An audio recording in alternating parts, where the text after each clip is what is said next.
Ken McCarthy, thank you for joining me in the trenches. Thanks for having me. I'm looking forward to this. The theme has been pretty dire in the last few years, hasn't it? You know what? It maybe has always been dire, and somehow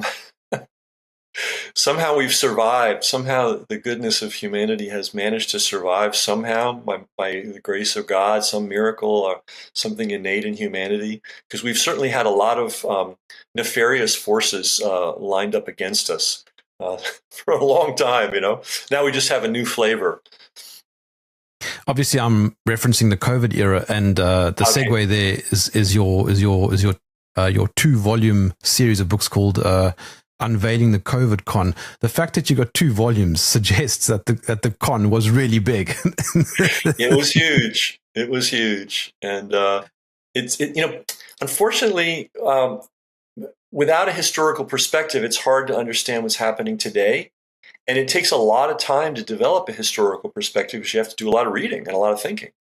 So that's what I think I contributed very early on, because some of those writings are from, my original tweet, February 1st, I believe, 2020, I said, this is a vaccine marketing exercise.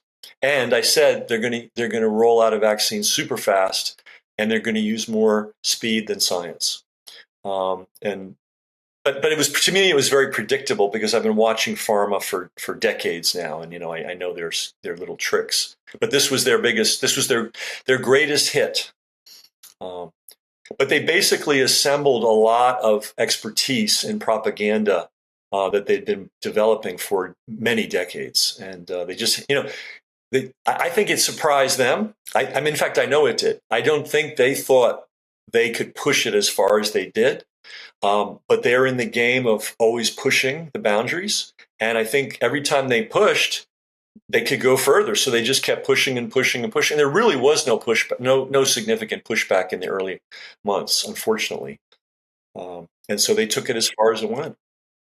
So what happened? Well, we have a thing called respiratory distress. And it's as old as humanity, and it's probably as old as mammals and reptiles. Maybe even fish have it. I don't know. But people get into respiratory distress, and it tends to be seasonal.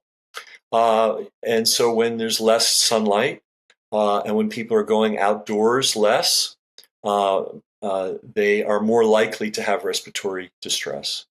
And if they're very young and they have undeveloped, not fully developed immune systems, it may hit them hard. If they're not in good condition, it could be any age, it could hit them hard. So it was a framing. In other words, they took this natural occurrence and they put a frame around it, and they said, "Ooh, this time it's the most deadly occurrence ever." Now, if you want to go way back, we had something during World War I called the Great Flu. And you've heard about it, and they've been telling us for decades that the Great Flu is going to come back someday. We don't know when, we don't know how, we don't know what form, but we got to be ready. We have to be vigilant. But there was quite a bit of fraud about the Great Flu. For example, people seem to neglect the fact that the Great Flu occurred in the middle of one of the most ghastly wars, perhaps the most ghastly war ever conducted.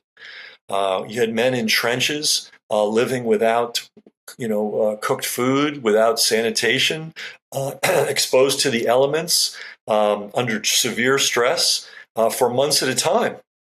There'd never been warfare like that before. That does not lend to a healthy body, So if there's something to be caught, you will probably catch it. The other thing that they leave out of the history is there was severe food shortages during World War I, especially in Europe.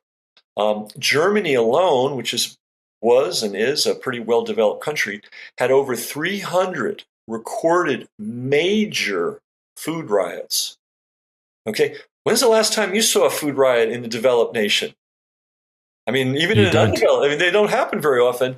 And over 300 recorded ones, which means there might have been more. So there was so the civilian population and the military were basically starving. And of course, the 4 horsemen of the apocalypse: war, It's a sequence. It's not, they don't all come together. First war, then famine, then pestilence, right? The war disrupts normal life.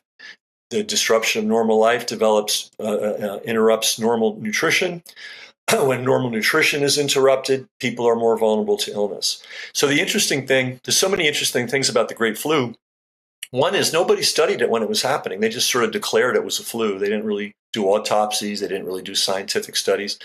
So those didn't come until the 1920s. So the very first epidemiological study, occurred in the 1920s, and they made an estimate that worldwide 20 million people died of it.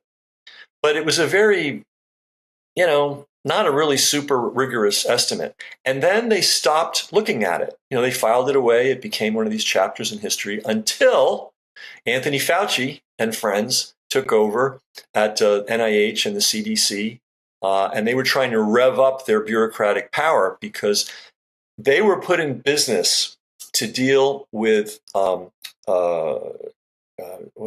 kind of disease that's transmissible, infectious disease, right? And infectious disease, thanks to plumbing, it was basically going nowhere. It was disappearing. It was becoming so rare. I mean, people would occasionally die of it. But it went from being a very, very, very serious problem. A lot of people, like even my grandparents, they lived in tenements in New York that had no indoor plumbing. Can you imagine? Of course people were dying of infectious disease. But infectious disease wasn't a big deal anymore. So they needed to gin up some threats. So what they did was they started a cottage industry of people revisiting the World War I flu. And so in the 80s, there was this explosion of scholarship about the Great Flu. And they raised the estimate from 20 million to 50 million based on nothing. And then more books are coming out. And then, every now and then they'd appear on the news saying, that Great Flu is terrible. It could come back anytime. We have to be vigilant. And now they've raised the estimate to 100 million died. So anyway, that's been the drumbeat for, since the 1980s. It's coming, it's coming, it's coming, it's coming. And when Ebola hit Africa, and when Zika hit Brazil, and when bird flu came, they were trying to use that hysteria, that ground foundation of hysteria that they built very meticulously and very thoroughly to get more money and more power, right? And so the ground was laid, right? Then the other problem, and I don't know if I hope I sent you. Did I send you the book Fauci's First Fraud? No, but I do have it. But I do have a digital copy in front of me. Oh, okay. So Fauci came in the early 80s, and he immediately latched on to what he said was a contagious disease, which they gave the name of AIDS, right? Autoimmune deficiency syndrome. Now, whenever you see syndrome in a medical label, you know that it means they don't know. If it's a disease, you know how it's caused, what its mechanism is, and how to treat it. When they say syndrome, what's that? They first called it GRID, I think. Right. And they tried to pin it on gay men. They said, "Oh, these guys, they caused this thing." That was the original thing they were trying to pull off, and that wasn't going well politically. So they changed it. Also, they became savvy. They realized, oh, this should be a disease for everybody. We'll make more money that way. We'll develop more power.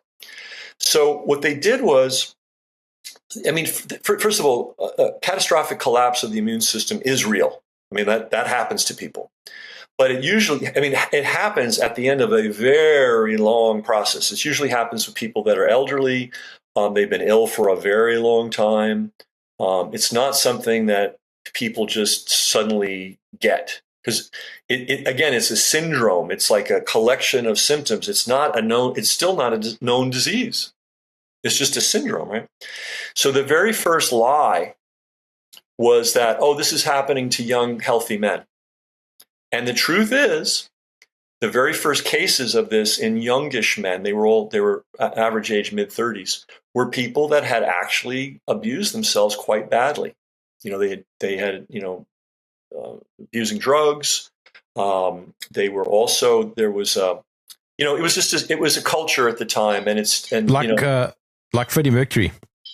Yeah, and it's like every population has a has a subsection of it that parties too much, right? They have too much of a good time. And this is what was happening in the 70s. And, people were taking a lot of, again, a very narrow, this is very important to understand, a very narrow subset, taking a ton of drugs, engaging in a lot of, risky behavior, catching a lot of STDs, sexually transmitted diseases, taking a lot of antibiotics, which is not good for you. If you need antibiotics, you take them. You don't. And there were folks that were taking them daily just in case. Well, that's not going to end well. Also, there was a certain drug that was very popular among a very small percentage of that larger community called poppers. And this was something that was, if someone's having a heart attack, you need to open up every blood vessel. You break this thing, and they inhale it, and everything opens up. So you do that in an emergency, but it's toxic. It's highly toxic. It's known to be toxic. Unfortunately, it became the party drug of choice. And you could go to a bar or a club or a bathhouse, and they would have booze, but they'd also have poppers for sale. And it was a chemical that you could make for a penny and sell for $2. So a lot of financial incentive. And unfortunately, at the time, the gay newspapers were financially supported by poppers marketers and manufacturers. So there were gay activists that were trying to sound the alarm and saying, guys, don't do this. This is dangerous. Don't do this. They couldn't get their articles or letters published in the press because the financial support for those newspapers was coming from the poppers manufacturers. So if you look at the early diseases that people had, they were in the nasal passage and they were in the lungs. So they had a sort of a cancer that normally is on the skin, but it was appearing in the nasal passage. And they also had a fungal infection in their lungs. Now, you don't need to be a PhD or a rocket scientist or an MD to know if you're inhaling a carcinogen a lot, like this was a really abused drug, you might hurt the immune system in your nose. Right? And if you don't do that, you might hurt the immune system in your lungs. And the CDC, which is our supposed, great gods of public health, they knew this. They knew that poppers were dangerous, and they knew that poppers were being abused, and they deliberately kept the two knowledges from the public. They didn't say, hey, we know this is a dangerous substance and it's carcinogenic, and we know that some people are overusing it, but we're not going to. So you had the media, specifically the gay newspapers, didn't share the information, and the CDC didn't share the information. Now, had that information been shared, a lot of lives could have been saved. But what they did was they said, oh, this disease it's everywhere. I got to tell you, when I was a kid in the 80s, I was in my 20s in the 80s, we all thought we were going to die. Everybody.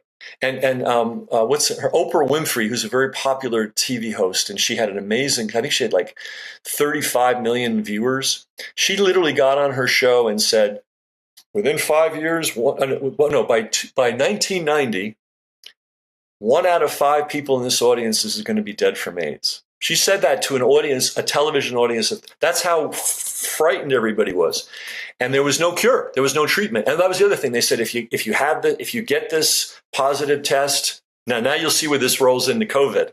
If we test you, you may not have a symptom at all. You may be the healthiest guy in the world. But if you have this certain virus in you, you're a dead man. I knew a guy, he was healthy. He got the diagnosis. He went home and blew his brains out because the terror was so intense. So everyone's waiting now. See how this fits into COVID, right? Everybody's like, oh my God, the other thing there, it can spread so easy. If you just walk across the street and somebody on the other side of the street, I'm exaggerating, but only a little bit. They made it seem like it was in the air. It was just blowing around and you were going to get it. And if you got it, you were dead. So when the cure finally arrived, and in their case, the cure was AZT.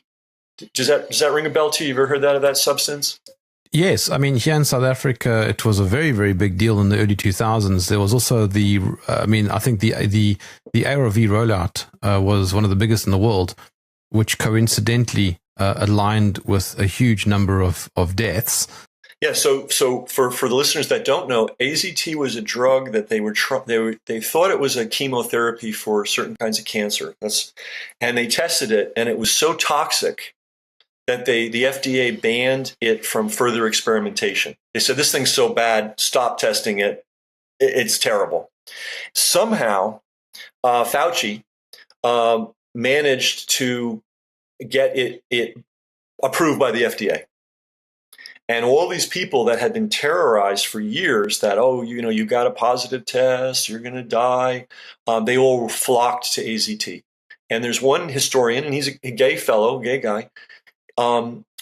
He's Harvard trained, statistician. He said he estimates 300,000 gay men alone died of AZT poisoning. I had a friend who was perfectly healthy, and he got the test results, and he got on AZT, and within a year he just wasted away and he was gone. So they don't use it anymore. But to show you how twisted the world is, Fauci declared that a victory. That was his proof. So that's the model. The model is tell people there's a new disease that no one's ever seen before. Tell them that everybody's at risk. Tell them if they get a positive test, they're going to die. Make them sit on pins and needles for months and months and months, and then roll out your crap, whatever it happens to be. So they've been doing that forever, and they played that playbook with COVID. Now, interestingly enough, the guy that invented the PCR test, do you know what that is? PCR test. So for people that don't know, the PCR test it's not supposed to be a test. The man that invented it, Kary Mullis, and he won the Nobel Prize in chemistry for it, so he's not a lightweight. And he invented it. He said this should never be used as a diagnostic test. It's not meant to test. It's meant to amplify genetic material. So if you're doing genetic research, you have to wait for stuff to grow biologically. It just takes forever. So the PCR amplifies the growth of genetic material so you can have material to work with. So basically, you can find anything in anybody's blood if you run enough cycles of the PCR test. In fact, before COVID happened, somebody went through the New York City subway system with swabs, and they were swabbing. They found every disease known to man from every corner of the globe. But it was in small numbers, and people have healthy enough immune systems to just not be, So anyway, it was the very same model. Declare a disaster, declare you're going to die, declare everybody's at risk, declare it's easily transmissible, scare the hell out of everybody, run a bogus test that tells everybody they've got it, make them wait, and then roll out the so-called solution. This sounds like COVID, right? And COVID was even worse because I don't know what I sent you, and I'm sorry that I don't know, but I wrote another book called What the Nurses Saw. Yes, I was about to ask about that because what you're talking about dovetails into your other book, also called Fauci's First Fraud. This is one of the grimmest tales ever, and basically, I'll give you an example. And these are all firsthand accounts from veteran nurses, by the way, not flaky people that just got out of school yesterday. We're talking about like people that have been like military nurses, or in battle zones, or nurses in refugee camps. Nurses that do air vac. For like someone gets hurt in the mountains, like going with it, like hardcore nurses. Yeah. So one of the most horrible stories I heard. This happened in a New York City public hospital. A young man came in his 30s. He was hysterical because he was having trouble breathing, and he'd been watching all the news about COVID. So he went in, and the nurse saw him and said, "Oh, this guy's just having a panic attack." Well, he got whisked away into the COVID ward. They intubated him. They put him on a ventilator, and 3 days later, he was dead. And this is a very that's sort of the template for how a lot of people, quote, died of COVID. Now, for people that don't know what intubation is, they call it the garden hose. That's how what they call it in-house. It's you take a hose and you basically put it down somebody's throat all the way down into their bronchial area. To do that, you have to knock them out. You have to paralyze them. There are drugs called paralytics so that you don't move. And you have to give them very strong analgesics like fentanyl, believe it or not. And then you don't just give them a pill and they fall asleep. You have a drip in their arm. You might have anywhere from 3 to 15 different drips that are just constantly going into your body to keep you under, paralyzed, and free of pain. And then they have a machine that basically breathes, forces air down into your lungs, and then it goes out, and then it simulates breathing. Well, if you put, and anybody that does that for a living, and we interviewed, they're called respiratory therapists, the people that operate those machines, they say, look, we only do that at the end of the road, if there's no other hope. And then as soon as we put somebody on a external respirator, we immediately, next day, test to see if they're healthy enough to take them off. Why? Because we know just simply being on that respirator with the invasive procedure and all those drugs and immobile. And what are you eating? You're not eating. You're being fed by a tube. How are you? I mean, if we think this through, it's a very unsanitary situation. You have to be cleaned regularly. I mean, it's a mess, right? So they always want to get people off right away. So what did Fauci do? They incentivized the hospitals to put people on these ventilators. You got a big 5-figure bonus just for putting them on one. And if you kept them on for 96 hours or longer, you got another bonus. In other words, they took the normal medical procedure that has been going on since the beginning of time, and they incentivized people, they incentivized hospitals to keep people on the vents longer than they should be. So they were saying people were dying, of COVID. A lot of people were dying of being on a vent, because you have a good chance of dying or being disabled for a long time if you're on a vent, just by virtue of being on the vent process. That happened here too. What's that? That also happened, yeah. Oh yeah, they did it. They did it all over. And then the other thing they did was there's a drug called remdesivir.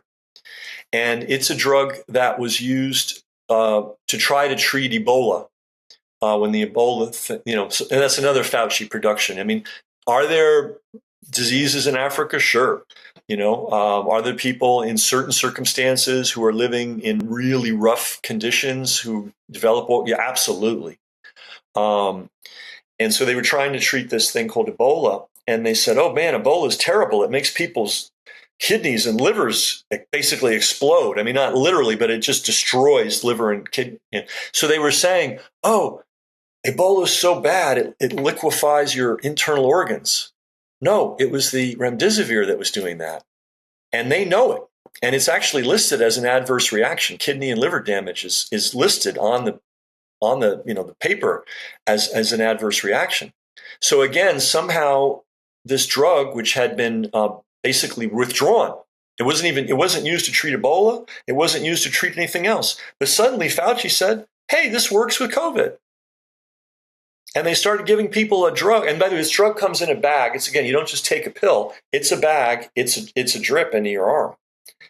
And again, Fauci and friends in the United States financially incentivized the hospitals to administer remdesivir. And they would pay you based on how, if you gave them one bag, you'd get a certain amount of money. But if you went through a whole course, you'd get more money. So we found one case where this poor fellow was put through 3 separate courses of remdesivir. And every time the hospital's just hitting the cash register, right? So many millions of dollars were made by putting people on remdesivir. And the way it went was you'd come in to the hospital and maybe you didn't even have any symptoms. Maybe you had a broken arm and they test you for COVID. And if it came positive, they put you in the COVID wing. Now you're scared, right? I mean, we have to put ourselves back in the mindset. Oh my God, I'm in the wing with the deadly disease. And then they would say, oh, you're upset. I can see you're upset. Would you like something to, help you relax? And they would give you, whatever tranquilizers they had available. Well, in the United States, I don't know how this works in other countries, but once you accept a psychiatric medication in the hospital, you no longer can get up and just walk out of the hospital because you are now under psychiatric care. And so they can keep you longer. So they would terrorize these people, and then they would put them on I forget the name of it, but it's an external vent. And It's a thing that goes completely over your face like this, and they just pump air really hard. It's like if you're driving a car at 100 miles an hour and you're a passenger and you stick your head out the window, the air is except it's going straight into your lungs. When you normally do that for somebody, you warn them. You're going to say, hey, this is really intrusive. So don't be afraid, and I'm going to be right here, and I'm going to, if you're worried, don't worry. Well, what they would do is they'd strap this thing on, flip it on, and then leave the people alone in a room. They wouldn't explain, and then they would panic. And then they'd say, oh boy, you're not doing well. I think you need full intubation, which is the procedure that I talked about lately. They had a whole assembly line. And we heard this story over and over. We heard it in Minnesota. We heard it in Florida. We heard it in New. So it's not like one bad. Initially I thought it was one bad hospital in New York, because I've visited people in the public hospitals in New York, and it's scary. It's not good. And I thought, okay, this is one bad hospital. All right. And then I realized, as I talked to more nurses, oh my God, this happened all over the country. And then I realized they're all telling the same story, and they don't even know each other. Like, it's not like they all got together and said, oh, let's cook up a story. It's like I would talk to nurses in Florida and they go, oh, this is what happened. I talked to nurses in Minnesota, California, Texas, New York State, New York City. And I realized, my God, this was a system. And then I looked into it, and by God, they set up financial incentives. And so I don't know how it is in other countries, but the hospital systems are run by Wall Street. And the most important person at any hospital is the CFO, the chief financial officer. The doctors and the nurses, they're just hired hands. And that's the other element to this. The doctors and nurses, some of the veterans were saying, what are you talking about? We're not going to intubate this guy. He doesn't need it. And I'm not going to give this guy remdesivir. Because what happened was they started giving remdesivir and they saw people dying. And they said, oh, one nurse in particular who's she worked in refugee camps, like she was an air vac. I mean, this is like a, gold star nurse, like not a flake. And she said, I'm not giving anybody this drug anymore. I'm done. And they said, you give it or you're out of here. And she wouldn't give it, and they fired her. And that was the other element. If you spoke up, if you said anything, you were fired. The other weird element is they had terror. It's just, there's so many pieces to this, but the other piece was they waived all the normal requirements for working in intensive care. Normally, the people working in intensive care are experienced with intensive care. They've received training, they've had experience, and so on. What they were doing in New York, I don't know what they were doing they're doing it all over the country. I don't know how they did it in other countries, but they waived that, and they said, if you've got an MD, if you've got a medical degree, you can come in and work in the COVID ward. You could be a podiatrist. You could be, anything. They were also bringing in nurses that not only didn't have intensive care experience, some of them hadn't even finished school yet. And this is crazy because these are young women. They don't know. I mean, I can't blame them. How do you know? You go to school, someone tells you what to do, you do it. I mean, I can't blame them. So they're working in these intensive care units where they're told that they're facing this dreaded disease. People are dying left and right all around them. They don't have any perspective. They don't have an experience that this is wrong. And the doctors, some of them were from other countries. Some of them could barely speak English. Like, they would just fly these guys in, and they paid them a fortune. Nurses were getting, I don't know what the doctors got, but the nurses were getting $10,000 a week to work in the COVID. Now, there's a lot of people who are going to say, hey, $10,000 a week, maybe I'll just do what I'm told. And I don't know what the doctors, so it was a complete cluster F, as they say, right? I don't know if they have that expression in South Africa, but it was designed. It was bureaucratically enabled, right? And that's the story. That's the con. That's the con, and that's why it takes 2 volumes. There is so much to talk about, Ken, and you've written a lot and you've covered a lot of territory. And I would love to chat more, but let's come in for a landing. Yeah. How can I follow your work and get your books? No publisher will publish my books, and as I imagine that. Yeah, and as I found out when I was helping Robert F. Kennedy Jr. get his book distributed, which was The Real Anthony Fauci, bookstores won't so-called independent bookstores didn't carry that book, wouldn't carry it, wouldn't even take orders for it. So anyway, I have to use Amazon. I also have Lulu. But if you go, I should know this better. I think if you go to brasscheckbooks.com, all my books are there. And because otherwise I have independent websites, like I have Fauci'sFirstFraud.com, I have WhatTheNurseSaw.com. And those are not only book sale sites. We have lots of material, videos, interviews, all kinds of, so people can go very deep into the subjects, whether they buy the book or not. I'm publishing books because books are not easily disappeared. They're in your hand. They can't delete them. They can't block them on social media. You can hand a book to somebody. So that's why I'm in the book business now. On that note, Ken McCarthy, thank you for joining me in the trenches. Thanks for having me. Appreciate it.